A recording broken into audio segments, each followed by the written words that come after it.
బంగాళాఖాతంలో అల్పపీడన ప్రభావంతో తెలుగు రాష్ట్రాల్లో భారీగా వర్షాలు కురుస్తున్నాయి.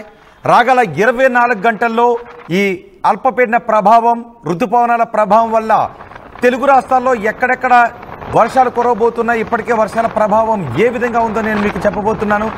రాబోయే 24 గంటల్లో ఉత్తర కోస్తాలో భారీ వర్షాలు కురవబోతున్నాయి. తీరం వెంబడి 30 నుంచి 40 కిలోమీటర్ల వేగంతో గాలులు వీస్తాయని వాతావరణ శాఖ అధికారులు చెబుతున్నారు. మత్స్యకారులు ఎవరూ కూడా వేటకు వెళ్ళొద్దని హెచ్చరికలు జారీ చేశారు. ఇప్పటికే సముద్రంలో వేటకు సంబంధించి నిషేధం కొనసాగుతూ ఉంది. ఇప్పుడు చేపల నిజానికి గుడ్లు పెట్టే సమయం కాబట్టి వేటకు వెళ్ళరు, కానీ కొంతమంది అనధికారికంగా వేటకు వెళ్ళే అవకాశం ఉంటుంది. సో అలా మత్స్యకారులు ఎవరు కూడా వేటకు వెళ్ళొద్దు అని హెచ్చరికలు జారీ చేశారు. ఇప్పటికే ఆంధ్రప్రదేశ్లో నైరుతి ఋతుపవనాలు విస్తరించున్నాయి. ఇవాళ శ్రీకాకుళం, విజయనగరం, మన్యం, విశాఖ జిల్లాలలో భారీ వర్షం కురుస్తోంది. అనకాపల్లి, కాకినాడ, కోనసీమతో పాటు మరికొన్ని జిల్లాల్లోనూ ఓ మోస్తరు వర్షాలు పడుతున్నాయి. ఇటు తెలంగాణలో ఈ వర్షాల ప్రభావం ఏ విధంగా ఉందో చెప్తున్నాను. తెలంగాణలో కూడా పలు ప్రాంతాల్లో భారీ నుంచి అతి భారీ వర్షాలు కురిసే అవకాశం ఉంటుంది. రాబోయే 3 రోజుల పాటు హైదరాబాద్లో కూడా భారీ వర్షాలు కురుస్తాయని వాతావరణ శాఖ అధికారులు చెప్తున్నారు. ఇప్పటికే చాలా ప్రాంతాల్లో ఆరెంజ్ అలర్ట్ జారీ చేశారు. ఆంధ్రప్రదేశ్ అంతా కూడా ఆరెంజ్ అలర్ట్ ఉంది. తెలంగాణలో కూడా చాలా ప్రాంతాల్లో ఆరెంజ్ అలర్ట్ జారీ చేశారు. తెలుగు రాష్ట్రాల్లో ఈ భారీ వర్షాల ప్రభావం ఏ విధంగా ఉండబోతోంది, ఈ వెదర్ రిపోర్ట్ని మా ప్రతినిధి శివరామకృష్ణ అందిస్తారు. శివరామకృష్ణ, తెలుగు రాష్ట్రాల్లో ఈ భారీ వర్షాల ప్రభావం ఏ విధంగా ఉంటుంది, వాతావరణ శాఖ అధికారులు ఏం చెప్తున్నారు? Good morning Rohit. నిజంగా నైరుతి ఋతుపవనాల ప్రభావంతో రాష్ట్రంలో రానున్న 3 రోజుల పాటు తేలికపాటి నుంచి మోస్తారు వర్షాలు కురుస్తాయని చెప్పి వాతావరణ శాఖ అయితే తెలియజేస్తున్నారు. అలాగే ఒడిశా, పశ్చిమ బెంగాల్, ఈశాన్య రాష్ట్రాల్లో కొన్ని ప్రాంతాలకు విస్తరించిన ఈ నైరుతి ఋతుపవనాలు ఇవాళ శ్రీకాకుళం, విజయనగరం, పార్వతీపురం, మన్యం, విశాఖపట్నం, అలాగే అల్లూరు, అనకాపల్లి, కాకినాడ తో పాటు మరికొన్ని జిల్లాల్లో తేలికపాటి నుంచి మోస్తరు వర్షాలు కురిసే అవకాశం ఉందని చెప్పి ఈ వాతావరణ శాఖ అయితే చెప్తుంది. అయితే సాగర్ ఐలాండ్, కేపాపూర్ మధ్య ఈ తీరం దాటింది వాయుగుండం. అలాగే ఈ ఋతుపవనాలు ఈ వాయుగుండం తీరం దాటడంతో ఋతుపవనాలు వస్తున్నాయి తెలుగు రాష్ట్రాలకు అని చెప్పి వాతావరణ శాఖ అయితే తెలియజేస్తుంది. ఈ నేపథ్యంలో అయితే విస్తారంగా వర్షాలు అయితే కురిసే అవకాశం ఉందని చెప్పి వాతావరణ శాఖ అధికారి, విశాఖ వాతావరణ శాఖ అధికారి అయితే తెలియజేస్తున్నారు రోహిత్. రైట్, ఇప్పటికీ ఏ జిల్లాల్లో ఈ అల్పపీడన ప్రభావం ఏ విధంగా ఉంది?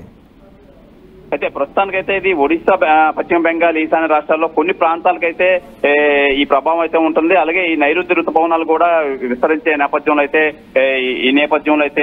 దీని ఎఫెక్ట్ అయితే ఉంటుంది. అయితే మొత్తానికైతే ఏపీకి మొత్తానికి ఈ తెలుగు రాష్ట్రాలకైతే ఈ థ్రెట్ అయితే లేదు, మొత్తం తప్పిందనే చెప్పాలి నిజంగా మనకి, మన తెలుగు రాష్ట్రాలకు 2తో పాటు అయితే అల్లూరు, అనకాపల్లి, కాకినాడ, కోనసీమతో పాటు మరికొన్ని జిల్లాల్లో అయితే తేలికపాటి నుంచి మోస్తరు వర్షాలు కురిసే, దీని ఎఫెక్ట్ మోస్తరు వర్షాలు కురిసే అవకాశం ఉందని చెప్పి వాతావరణ శాఖ తెలియజేస్తుంది రోహిత్.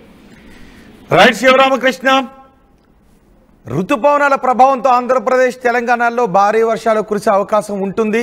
రాబోయే 24 గంటల్లో ఉత్తర కోస్తాలో భారీ వర్షాలు కురుస్తాయని వాతావరణ శాఖ అధికారులు చెప్తున్నారు.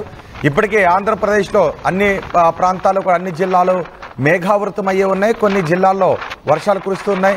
సాధారణ వర్షాల నుంచి భారీ వర్షాలు కూడా కురుస్తున్నాయి. వర్షాల ప్రభావం ఏ విధంగా ఉందో ఇప్పుడు మీరు ఆర్టీవీ స్క్రీన్ పైన కూడా చూడొచ్చు. నైరుతి ఋతుపవనాల ప్రభావంతో రాబోయే 3 రోజుల్లో రాష్ట్రంలో పలు ప్రాంతాల్లో తేలికపాటి నుంచి ఒక మోస్తరు వర్షాలు కురిసే అవకాశం ఉంటుందని వాతావరణ శాఖ అధికారులు చెప్తున్నారు. అలాగే బంగాళాఖాతంలో ఆల్రెడీ వాయుగుండం ఏర్పడింది. ఆ వాయుగుండం పశ్చిమ బెంగాల్, బంగ్లాదేశ్లకు తీరాలకు సమీపంలో తీవ్ర వాయుగుండంగా అది బలపడింది.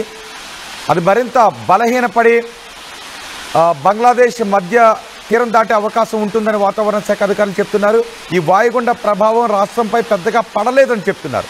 కానీ నైరుతి ఋతుపవనాలు ప్రభావంతో తెలుగు రాష్ట్రాల్లో ఓ మోస్తరు నుంచి భారీ వర్షాలు కురిసే అవకాశం ఉంటుందని చెప్తున్నారు. నిజానికి ఈ వాయుగుండం మాత్రం అది బలహీనపడి సాగర్ ఐలాండ్, పశ్చిమ బెంగాల్లో ఉంది సాగర్ ఐలాండ్, అలాగే బంగ్లాదేశ్ సాగర్ ఐలాండ్, బంగ్లాదేశ్ మధ్య తీరం దాటింది అని వాతావరణ శాఖ అధికారులు చెప్తున్నారు.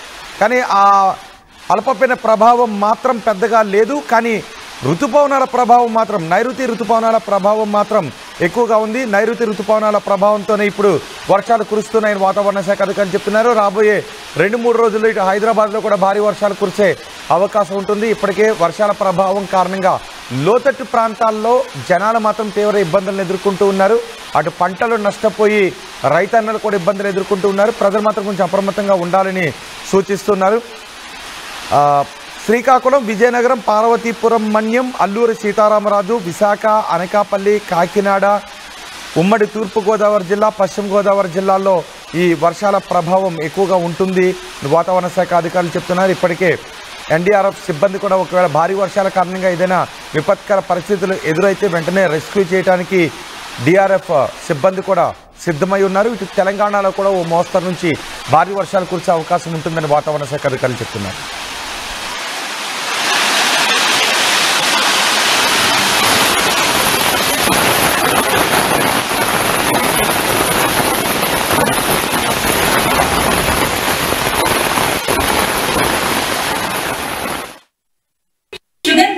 చపాతీ రోటీ కాకుండా సంతృప్తిగా రైస్ కూడా తినవచ్చు. Doctor rice, sugar free rice, doctor rice, diabetic rice, sugar పెంచని బియ్యం, doctor rice.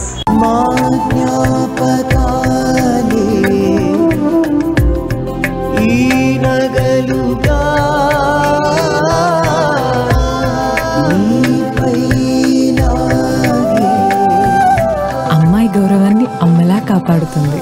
Gokulam signature jewels.